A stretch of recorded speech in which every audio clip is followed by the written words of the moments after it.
بسم الله الرحمن الرحيم السلام عليكم ورحمة الله وبركاته دعوة ديال كل ونكتن halkani waa Gorfin TV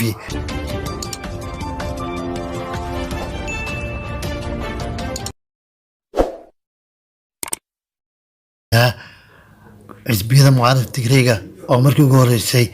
ka hadlay inay ciidan ka yimid Soomaaliya qayb ka yihiin dagaalka ka socda gobolka Tigreega hadal qoraal ah oo ay si wada jir ah soo saareen saddex ka mid ah xisbiyada mucaaradka Tigreega ayaa waxaa lagu shaaciyay in ciidamo ka kala socda Eritrea Soomaaliya iyo kuwa kale oo ka soo jeeda dalal aan Afrikaan ahayn ay qayb ka yihiin howlgalka dagaalka ee ciidanka federaalka Itoobiya ay ka wadaan gobolka Tigreega ee waqooyiga dalkaasi multiyadkooda jirka ay xisbiyada mucaaradka Tigreega ay soo saareen waxay ku soo bandhigeen lix codsi oo ay beesha caalamka u direen si loo xaliyo colaadda ka socda gobolkaasi xisbiyada Tigreega sida wada jirka u soo saaray qoraalkaasi ayaa waxay kala yihiin xisbiga xoreynta Tigreega ee Tigray Independence Party oo loo soo gaabiyo TIB xisbiga kale lagu magacaabo Sawet oo u taagan Salasai Wayane Tigray iyo xisbiga kale National Congress of Great Tigray oo loo soo gaabiyo Baytona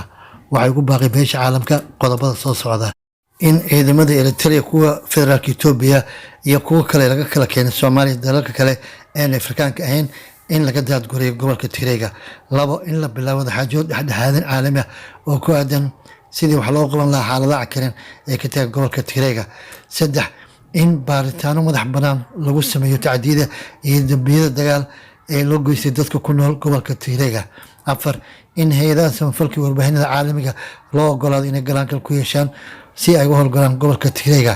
qoraalka ay soo saaray saddexda xisbiyada mucaaradka ee qowmiyadda Tigreega waxaa kaloo lagu muujiyay in colaadda ka socota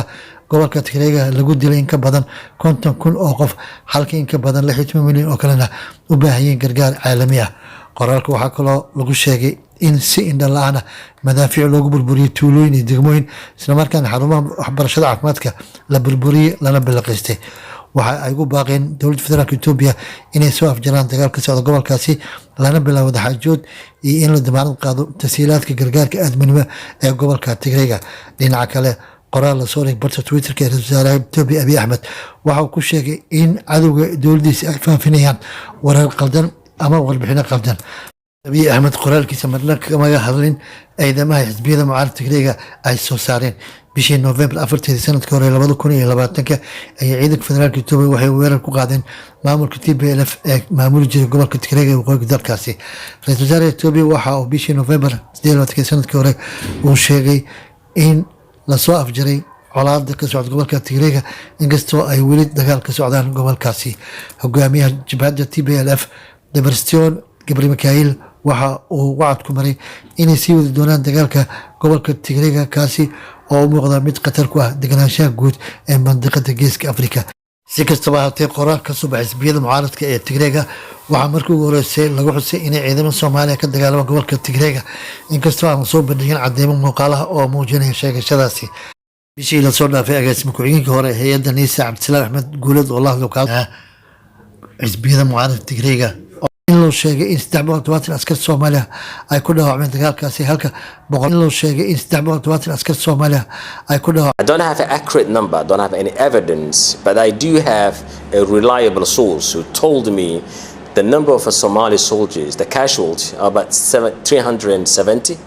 and other 100 numbers of are died in a battlefield. dibadbaxyo ay ku codsanayaan inay dowladda federaalka dib ugu soo celiyaan caruurtooda oo la sheegay in loo qaaday dalkaasi Eritrea waalidiintu waxay sheegeen in caruurtooda hore loogu sheegay in tababar ciidan loogu qaaday doono dalka Qatar balse loo waciyay dalkaasi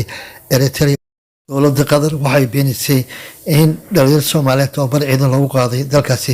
waxayna ku baaqday in baaritaan lagu sameeyo hadallada qaldan ee hore loogu sheegay dhalinyaradaasi dibadbaxyo ay ku codsanayaan inay dowladda federaalka dib ugu xubinteena kale waxaynu ku soo qaadanaynaa dowladda federaalka oo 8 bilood kadib magacowday danjiraha cusub ee Soomaaliya u joogi doona dalka Masar ahna ergeyga joogtada ee Soomaaliya ee ururka jaamacadda Carabta ila wareedii lagu kalsoonyahay ayaa laga soo xigtay inay dowladda federaalka u magacowday danjire Ilyas Sheikh Umar Abubakar xilka danjiraha cusub ee Soomaaliya u joogi doona Jamhuuriyadda Carabta ee Masar ahna ergeyga joogtada ee Soomaaliya u joogi doona xarunta dhexe ururka jaamacadda Carabta oo ku taala magaalada Qaahira ilo mas-uul oo ka tirsan safaaradda Soomaaliya Qaahira ayaa u sheegay jaraa'id ka soo baxa dalkaas Masar inay dowladda federaalka Soomaaliya u sharaxday xilkaasi danjire Ilyas Sheekh Cumar Abubakar oo hore u ahaa consulka guud ee Soomaaliya u joogay magaalada Jidda ee dalkaasi Sacuudiga. wasaaradda arrimaha dibadda dowladda federaalka Soomaaliya ayaa la sheegay in ay magacowda danjiraha cusub si uu u xoojiyo xiriirka wadajirka ee Soomaaliya iyo Masar oo sanooyinka ugu dambeeyay mugdi galay kadib markii dowladda federaalka ka aamusay mowqifka taageerada ee dalalka Carbeed kula safteen Masar muranka ku aadan biyo-xireenka Itoobiya ay ka dhisiso webiga Niil. danjiraha cusub ee Soomaaliya u joogi doona Masar waxa uu horay xilka la talinimo uga soo shaqeeyay safaaradda Soomaaliya ee magaalada Qaahira wuxuuna dhisay iskaashi xoogan oo la yeeshay saraakiisha Masaarida iyadoo dadaalkiisa togan uu xoojiyay xiriirka Soomaaliya iyo Masar. danjiraha cusub ee Ilyas Sheekh Cumar Abubakar waxa uu bedeli doonaa danjirihii Soomaaliya u joogay Masar iyo ururka jaamacadda Carabta Allah u naxariistee danjire Cabdiqani Maxamed Waciis kaasi bishii May 10 sanadkii hore ku geeriyooday caasimadda dalkaasi Kuwait ee Kuwait City.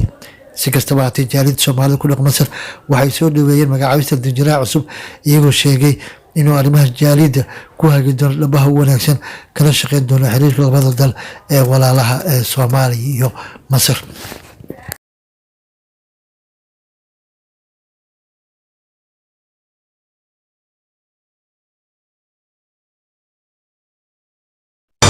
waxaan leeyahay aqalka sare ee baarlamaanka federaalka Soomaaliya sida uu dastuurka qaranku sheegayo qodobkiisa 61 iyo 71 uu ku sheegayo waa matalaha waa wakiilka dowlad goboleedyada ama xubnaha dowladda federaalka xubnaha ka noqonaya. waxa kale uu leeyahay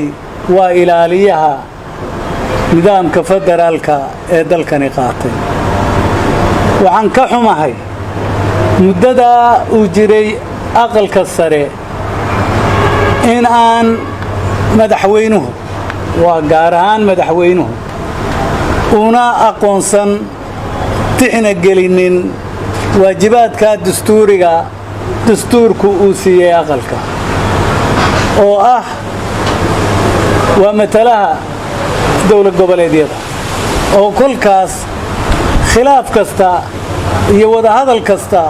oo dhexmara dowladda dhexe iyo dowlad goboleedyada aqalkaasi inuu yahay midka shirarkaasi muhiimad gaari ay ka saaran tahay oo dhexdhexaadiyaha ah oo xiriirka bridge-ka isku xira ama dildilka isku xira uu yahay ayaa ku cad dastuurka jamhuuriyadda Soomaaliya. waxaan ka xumahay shirka lagu qabanayo ee ay ku shirayaan dowladda dhexe iyo dowlad goboleedyada inaan aqalkani uuna ka qayb gelin oo halkaasi maxay cadaynaysaa laba sababood ayaa cadaynaysaa. waxay cadaynaysaa madaxweynaha jamhuuriyaddu inuuna ogolayn aqoonsanayn nidaamka la qaatay ee federaalka. waxa kale uuna aqoonsanayn uuna fahamsanayn in Soomaaliland diba ka maqan tahay oo uu moodayo dalkii oo mid ah oo isku jira oo jooga inuu madaxweyne u yahay. aqalkanina aniguna waxaan matalaa waxa ay doortay laba doorasho ayaan qabaa. midi waxa weeye shicibka Soomaaliland ka soo jeeda ee halka joogta waxay ii doorteen inaan noqdo wakiilkooda aqalka sare ee baarlamaanka Soomaaliya inaan wakiilkooda noqdo oo aan ahay shakhsiga ugu sareeya ay u doorteen xilkaas. talabaad waxa weeye baarlamaanka aqalka sare ee baarlamaanka federaalka Soomaaliya wuxuu ii doortay inaan noqdo gudoomiyaha aqalka sare. arrintaasi kolkaa waxay cadaynaysaa oo ay tahay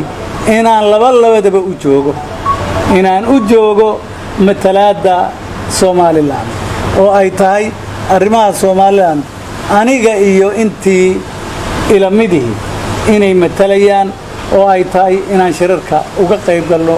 talena aan ku yeelanno wixii ku socda ee midnimada Soomaaliya leesh annagu waxaan u joognaa midnimada Soomaaliya aniguna aan ugu ahay qofkay u doorteen ee ugu sareeya talabaadna waxa weeye inaan dawladda dhexe iyo dawladaha xubnaha ka dawladda dhexe inaan ahay qofkii arrimaha khilaafaadka iyo wixii la isugu tagayaba inaan ka noqdo qofka matalaya ee baarlamaankii u matalaya Soomaaliyeed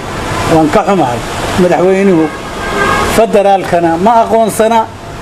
aqalka sare xilkiisana ma aqoonsana Somalilandina inay ka maqan tahay ma qabo ummadda Soomaaliyeed iyo caalamkana waxaan u sheegayaa arintu halka ay sartu ka qurunsan tahay halkaas weey xigtaas inoo dhawr bixinadii aan maanta isku soo duubnay waxaad kala socoteen Gorfin TV haddii aad nagu cusub tahay daawade fadlan saar subscribe si ay ku soo gaaraan wararka warbixinada aynu soo gudbino sidoo kale asxaabtii hore macaamiishuna waxa aan leeyahay nala sii jooga waqti dheer waana mahadsantiin dhammaantiin halkan waa Gorfin TV